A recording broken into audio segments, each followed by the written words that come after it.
in the 15 years, because everyone starts so young, so you probably still are 12 years old, but in the 15 years that you've been in this industry, you quickly became someone who has been you're an advocate. You are an advocate for songwriters. You're an advocate for those who sometimes are marginalized.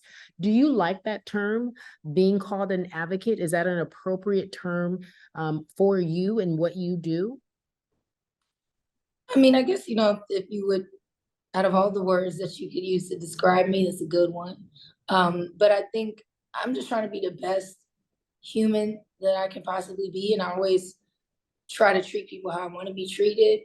Um, Nobody wants to live in a house that's falling apart. Like I think with music and the way streaming has changed revenue, like still the same money, it's just not going to the people it should be going to. And like the house is burning and people are complaining about music being this and ticket sales and rah, rah, rah. But, part of the problem is we're trading convenience for quality. And so not necessarily like fighting for anything, because I feel like anything that you fight for resists you. I'm more so just like showing people there is a way to do it that you can have massive success and treat people right and do the right thing. Especially even, I'm just trying to be like a benchmark, right? For an example for people to be like, what's it called? Set a new precedent. That's what I'm trying to do. Because I've been offered, publishing for songs I didn't write and, trying to take opportunities from other artists. It's like, I don't want to do none of that. And I always make it clear. Make sure you let them know I don't believe in that practice. So it's not just a no, it's a no, and please don't continue that. You know what I'm saying? I would prefer that you didn't involve me in anything that does that to other people, because I feel like there's so many hands in your pocket as an artist, as a songwriter. It's just so hard to even just be stable, and it's not right. It's not okay. It's interesting. You said something, no, and please don't do that. It's not just no, it's no and that to me is important in any aspect of your life. But you said you don't try to fight anything, because that means you're resisting, I believe, and I'm paraphrasing. I love that. I love that thought process. When you started writing for the likes of a Rihanna or Ariana Grande, I mean, you have really amazing credits. You realize something quickly in terms of being a songwriter. I believe you said you had to be, and I'm not referring to them in general, but because of who you are and you can sing and you can present in front as well as right behind the scenes, people wanted you to be a little more demure, and they also were trying to take money out of your pocket. Give me an example. Talk about that experience for me. I think, it just comes with the territory, right? There's certain things that you just know, okay, this is the way it is. It's a stat quo, right? And so I learned, one of the things I did learn very early is that the energy that you bring with you in the room is going to sort of season the music. So if you've ever been in a recording studio, or if you've ever seen like,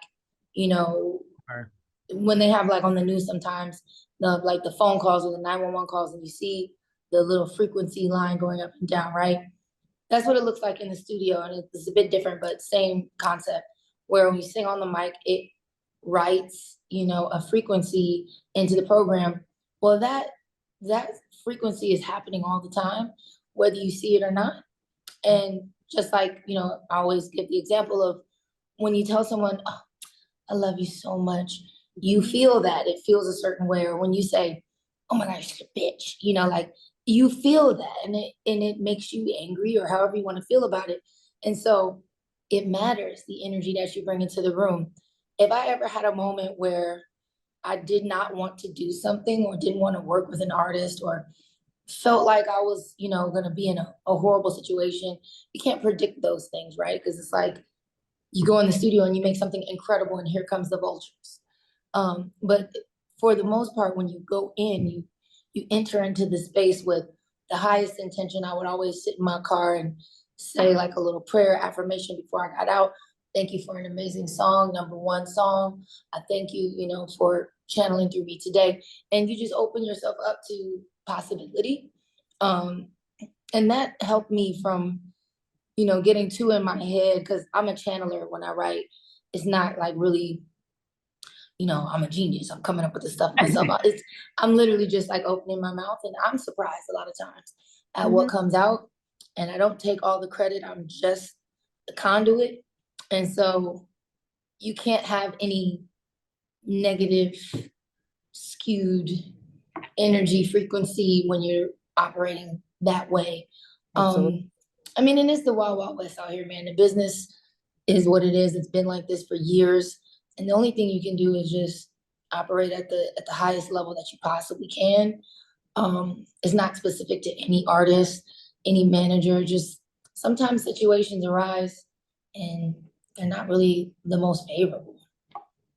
I hear you talk and I think to myself, is there an industry in the world outside of music, outside of anything that we're doing? Is there an industry in the world where you don't see someone trying to get over or not operate in a way that's high vibration, high frequency, or where you have to decide, if I stay here, I have to really create boundaries, and boundaries are tough. They're hard. They're hard. They're hard professionally and they're hard personally.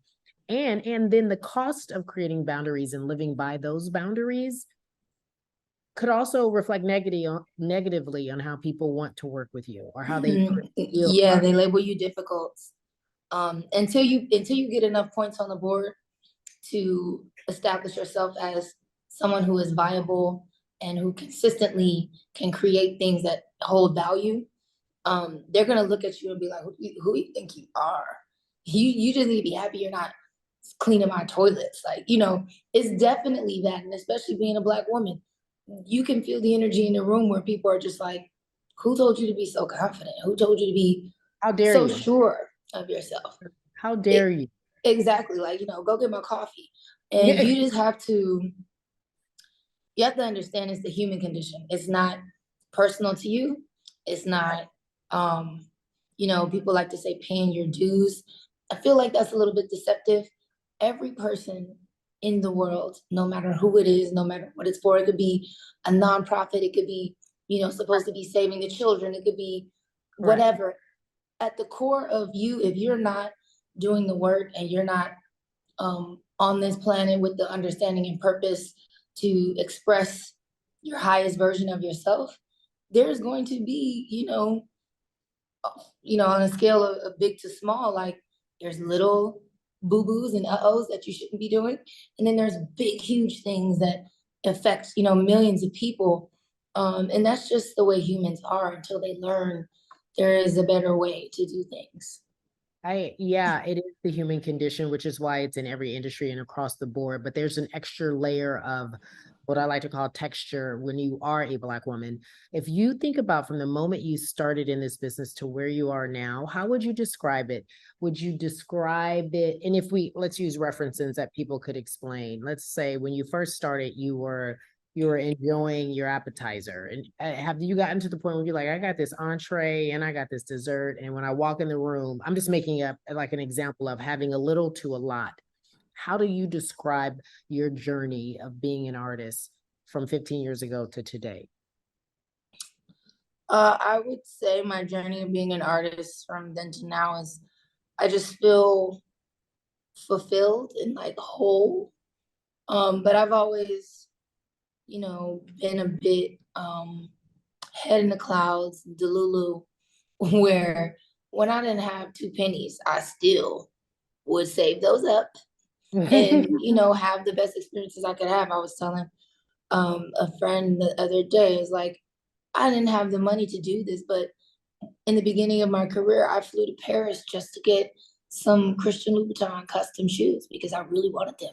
And by the end of the trip, it was only 2 days left. I ran out of money. I had to figure it out, and I never let my circumstance stop me from having a good time. I don't know, you just have to make the best, right? And I've always done that before I had any sort of widespread recognition. So I feel, with time and through my journey and all the experiences that I've had, the people that I've worked with, the ups and downs, I just learned how to be comfortable and vulnerable being myself in front of people. And that's the hardest part, right? Because that's what authenticity is. It's just like I own my mistakes, I own everything that I say. Um, Sometimes I might have like hair and makeup or an outfit that isn't so great.